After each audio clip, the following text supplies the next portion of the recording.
Class में first आने का बेस्ट उपाय हेलो मेरे क्लास 11 के दोस्तों, आपके जो इतिहास का सिलेबस चल रहा है चैप्टर्स 1 to 6 तो हम ऑलरेडी कंप्लीट कर चुके हैं और अब हम देख रहे हैं चैप्टर 7 बदलती हुई सांस्कृतिक परंपराएं, चेंजिंग कल्चरल ट्रेडिशंस। पार्ट 1 हम ऑलरेडी देख चुके हैं जिसमें हमने देखा इटली का पुनरुत्थान और मानवतावाद का उत्थान। और आज हम देखेंगे पार्ट 2, मानवतावाद से यूरोपियन कल्चर्स, इटालियन कल्चर्स पे क्या इम्पैक्ट पड़ा। चलो शुरू करते हैं।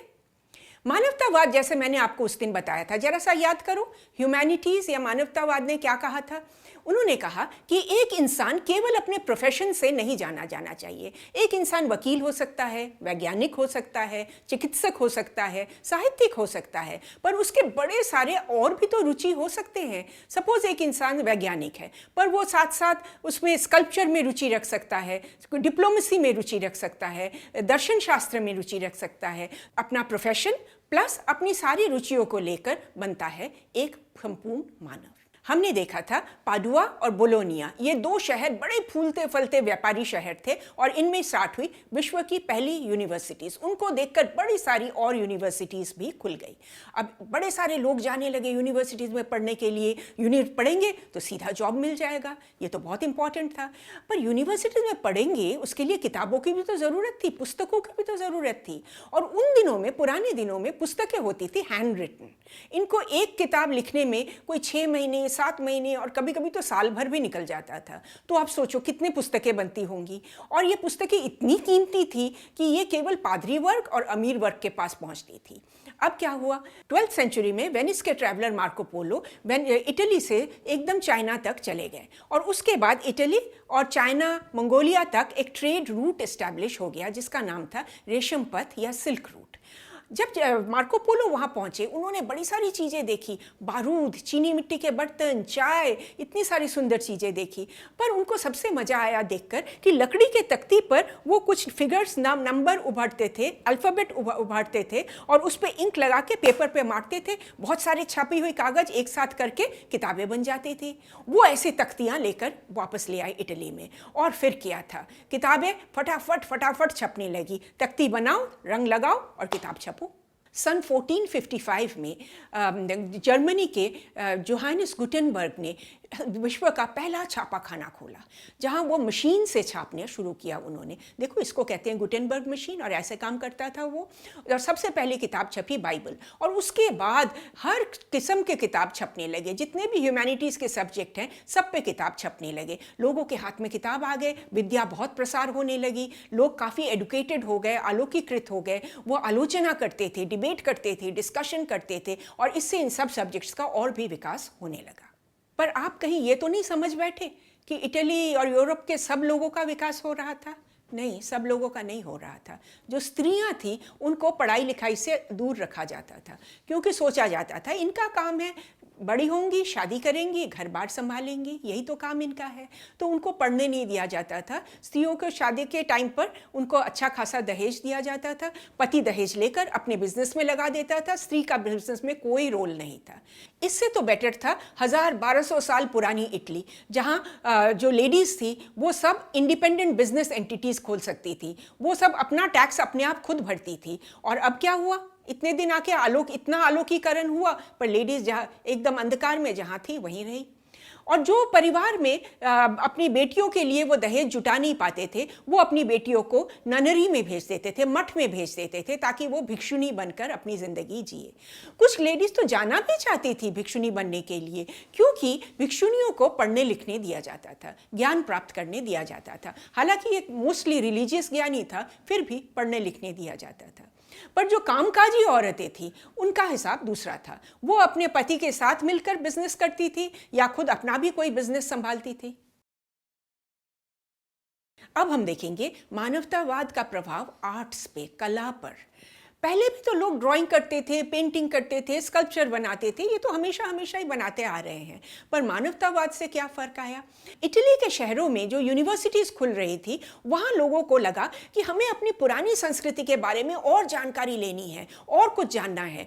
तो वो खंडरों में जाकर, वहाँ पुरातत्वविद जो थे, आर्कियोलॉजिस्ट थे, वो खंडरों में जाके खनन करने लगे और वहाँ से जो सुंदर सुंदर मूर्तियाँ मिली, उन मूर्तियों को देखकर वो फिर नई मूर्ति बनाने लगे और ये मूर्तियाँ जो बनती थी हूबहू रियल लोगों की तरह बिल्कुल मूर्तियां बनती थी। क्योंकि इसके लिए जो स्कल्प्टर्स थे वो मेडिकल कॉलेज में जाके नरकंकाल का, एनाटॉमी का स्टडी करने लगे, वो फिजियोलॉजी का स्टडी करने लगे कि शरीर में खून कैसे दौड़ता है, हमारा स्किन किस तरह से कलर चेंज करता है, हमारी आंखें कैसे खुलती है, बंद होती है, इन सब चीज़ों के बारे में वो स्टडी करने लगे। पेंटिंग्स को लाइफ लाइक बनाने के लिए उन्होंने इस्तेमाल किया तेल, ऑयल पेंट्स। तो इससे इनकी जो ड्राइंग्स और पेंटिंग्स थी वो बिल्कुल यथार्थ, बिल्कुल रियलिस्टिक बनने लगी थी। देखो इनके कुछ एग्जाम्पल्स। साथ ही साथ उन्होंने स्टडी किया ज्योमेट्री, रेखा गणित, जिससे उनकी पर्सपेक्टिव, पेंटिंग की पर्सपेक्टिव वो तो कितनी ज़्यादा इम्प्रूव हो गई। तो इतने सारे जो सब्जेक्ट्स मिल के कला में आ गए, इसी का नाम दिया गया यथार्थवाद या रियलिज्म। जो पेंटिंग्स और स्कल्पचर्स बनने लगी बिल्कुल हूबहू रियल लाइफ की तरह। अब ह्यूमैनिटीज़ के सब सब्जेक्ट्स पे इतना प्रभाव पड़ रहा था तो वास्तुकला, आर्किटेक्चर पर भी तो पड़ेगा। उस वक्त रोम फिर से एक शानदार शहर की तरह उभरा और जो पोप थे उस वक्त के वो भी काफ़ी पावरफुल थे और उनको लगा कि आर्कियोलॉजिस्ट को हम खूब प्रोत्साहन दें, पुराने पुराने खंडरों में जाकर वो डिगिंग करे, खनन करे और निकाले कि हमारी संस्कृति क्या थी। और उस वक्त की जो मकानें निकली वो पुरानी 1500 साल पुरानी मकानें, उसको देखकर तो लोग चौंक के रह गए। और ये जो शास्त्रीय शैली, जो क्लासिकल स्टाइल था, जो अमीर लोग थे वो इस क्लासिकल स्टाइल में अपना मकान बनाने लगे। इतनी सुंदर मकान बनते थे और उनके अंदर ब्यूटीफुल मूर्तियाँ, पेंटिंग्स, उभरे हुए चित्र, ये सारे चीज़ों से वो अपने मकान को सजाते थे।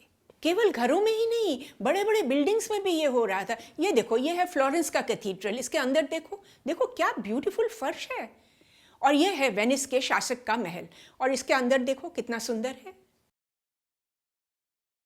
अब हम आते हैं एक बहुत इंपॉर्टेंट पार्ट पर, ईसाई धर्म पर, क्रिश्चियनिटी पर ह्यूमैनिटीज़ का प्रभाव। जब लोग खुद बाइबल पढ़ने लगे, और आप जानते हो ना, छपने लगे बाइबल बहुत सारे, तो लोग खुद पढ़ने लगे। बाइबल पढ़े तो वो द्वंद्व में आ गए।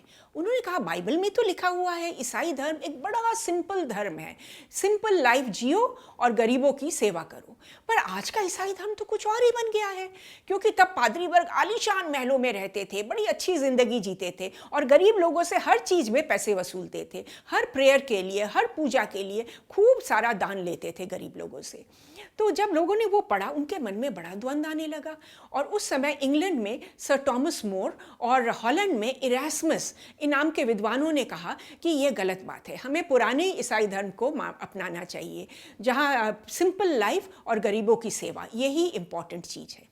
जर्मनी में मार्टिन लूथर नाम के एक युवा भिक्षु ने कहा कि हमें पुरोहित की ज़रूरत क्या है, पादरी की ज़रूरत क्या है। इंसान अगर भगवान के साथ प्रेयर करना चाहता है तो उसके बीच में पादरी की क्या ज़रूरत, खुद भगवान से प्रेयर करो, खुद भगवान से बात करो, खुद भगवान से मांगो, पादरी की तो कोई ज़रूरत ही नहीं है।